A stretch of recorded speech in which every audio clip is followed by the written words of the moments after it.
देवाधिदेव महादेव का पावन मास श्रावण मास प्रारंभ हो चुका है।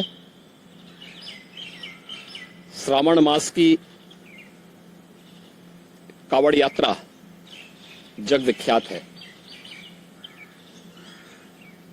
पूरे देश के अंदर और खास तौर पर उत्तर भारत में इस दौरान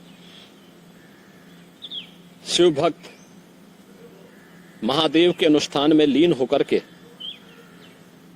सभी शिवालयों में जलाभिषेक के साथ अपनी असीम भक्ति का प्रदर्शन करते हैं।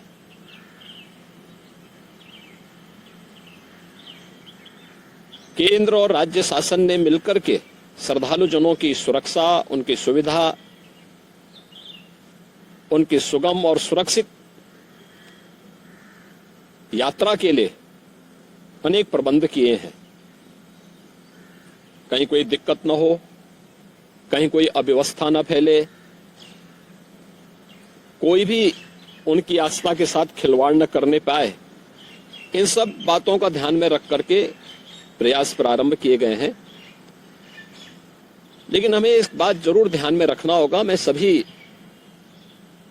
श्रद्धालु जनों से इस बारे में विनम्र अनुरोध करूंगा। हम लोग भी शिव भक्त हैं, महादेव की असीम कृपा हम लोगों पे बनी रही है और निरंतर हम महादेव से यही प्रार्थना करते हैं कि उनकी कृपा सदैव बनी रहे।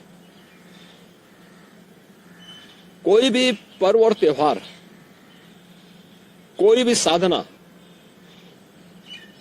बिना आत्मानुशासन के पूरी नहीं होती है।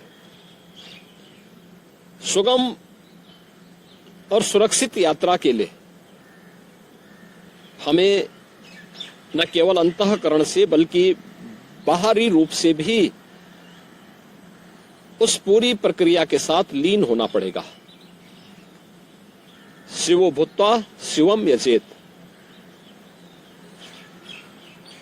शिव बनने के लिए शिव जैसी साधना भी चाहिए, उस प्रकार का आत्मानुशासन भी चाहिए, और तब यह कावड़ यात्रा न केवल श्रद्धा और विश्वास की प्रतीक के रूप में बल्कि आम जन के व्यापक विश्वास की प्रतीक बनकर के उभरेगी। जैसा कि इस समय हम लोग देख रहे हैं माहौल कि असीम श्रद्धा भाव के साथ जनता जनार्दन समाज के अलग अलग तबके के लोग उनकी सेवा के लिए तत्परता के साथ कार्य कर रही है। और सरकार ने भी अपने स्तर पर न केवल बेहतरीन पेट्रोलिंग के माध्यम से, स्वच्छता के माध्यम से, स्वास्थ्य की व्यवस्था के माध्यम से शिविर लगा करके भी अनेक प्रयास प्रारंभ किए हैं और आवश्यकता अनुसार ड्रोन और हेलीकॉप्टर से निगरानी और पुष्प वर्षा की व्यवस्था भी इसके लिए की है।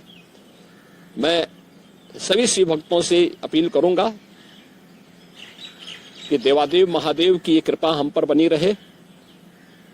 हम व्यवस्था के साथ जोड़ करके इस पूरी यात्रा का न केवल आनंद लें बल्कि पूरी श्रद्धा और विश्वास के साथ आत्मानुशासन का परिचय देते हुए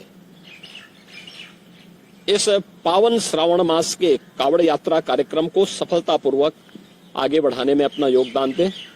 आप सबकी सुगम सुरक्षित यात्रा के लिए मेरी मंगलमय शुभकामनाएं हैं।